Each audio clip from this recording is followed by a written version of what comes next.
So put my truck back together. Got the steering wheel off because I was checking this. So key in. Hear the fuel pump kick on and everything. Nothing. And I try to start it. So don't know if I got a bad switch down there or not. So I go out here to the solenoid. I went ahead and plugged these back in. All this stuff rather than use the resistors. I go over here to the solenoid with the key on.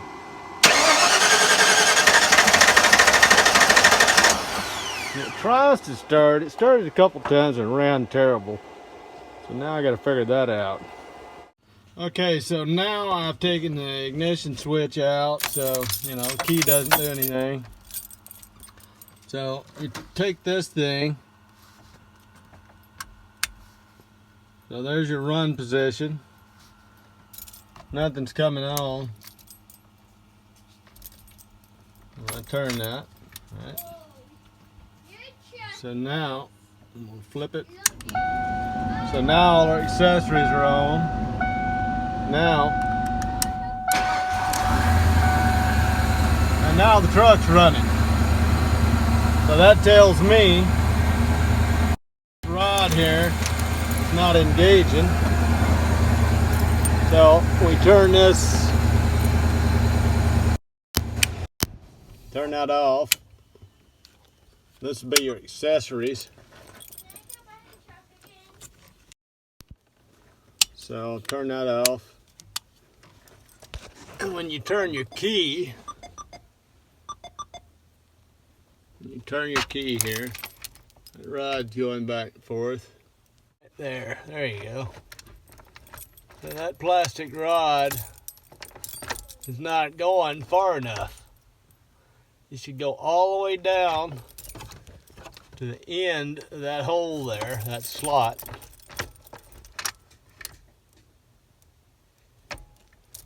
So we're going to have to take all of this out of here, pull the gear out, try to get this tracking in the right spot and see where this thing should end up at here. But we're gonna just, you'll see what I'm doing here. So there's a hole underneath the bottom of this tumbler. You'll put something in there, you'll push up on it. You turn your keys until that pin goes up inside. And then you pull it out. If you look underneath it, there's a little part that you have to push on, so that comes out. So now, that thing's not going down in there far enough. So what I'm gonna do is get in here and I'm gonna pull these parts out. And I'm gonna have to get this thing back up to where I think it needs to be, and I'm gonna put the parts back in. So if we can take, I don't think we can turn our light on here. Yeah, there you go. So let me wipe that. So what we're going to try to do here, you're going to have all this stuff lined up when you're done in there. So we're going to pull this first washer out, and we're going to pull that out, and then there's going to be a gear that comes out of there. So now that we can see this,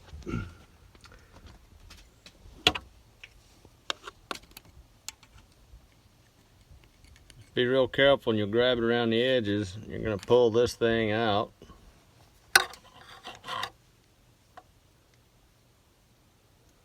You're going to want to put it back in with a little tab facing up, with them claws on the side going in. So we'll set that on the dash. And then you look at this next part. So you're going to have to turn it. And this is one of the things that's a pain in the butt to get out. You might have to get a screwdriver on it.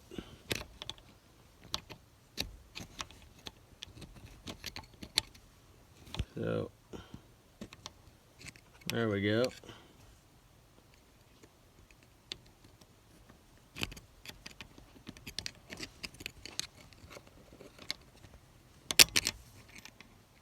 that piece holds everything in.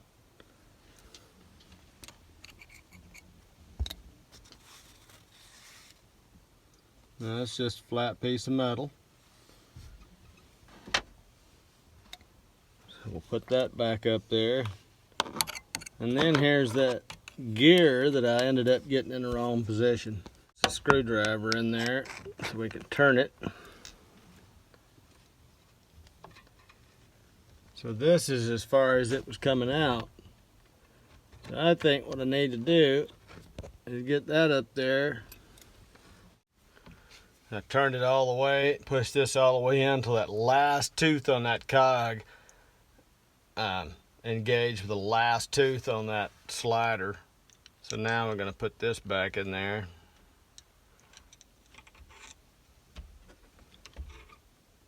And then I'm going to try to rotate that thing counterclockwise to get it to seat back.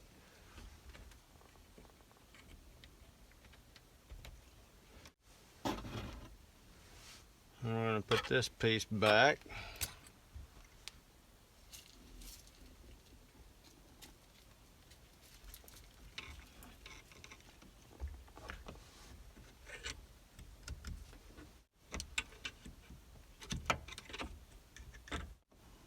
Now it's no fun looking at the back of my head here, but I can't see.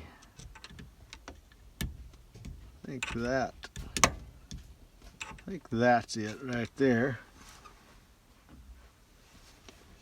Now we shall try to stick this in there.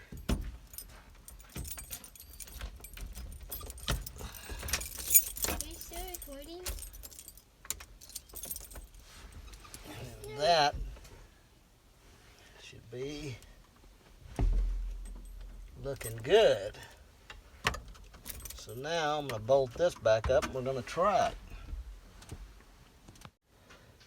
So I was wrong. Now I'm not a professional mechanic. I don't call myself a mechanic. I just like to figure stuff out. So with the key off, the proper position I think should be here. How far in is the proper position? So I take a set of calipers here, and I'm ashamed to say it's a Harbor Freight model. They work all right. Starrett would be nicer, but they'd also about 40 times as much. So anyway, we check the depth of this hole here, and from the end of that to this comes up at 1/4 inch. Is where that should be recessed into that bottom tab that's closest to you. So let's see if this is going to work here. Looking at my phone screen, trying to use my hand. Make sure the grandkid's out of the way out there, and he is. So everything turns on there, and the truck starts. This truck has a jet power chip in it, and I had to turn the distributor probably 15 degrees or so to even get this to start. So I'm going to pull the computer chip out, the power chip out off the computer, and then check the timing and see what it does there. And your computer, of course, is located in that box right there.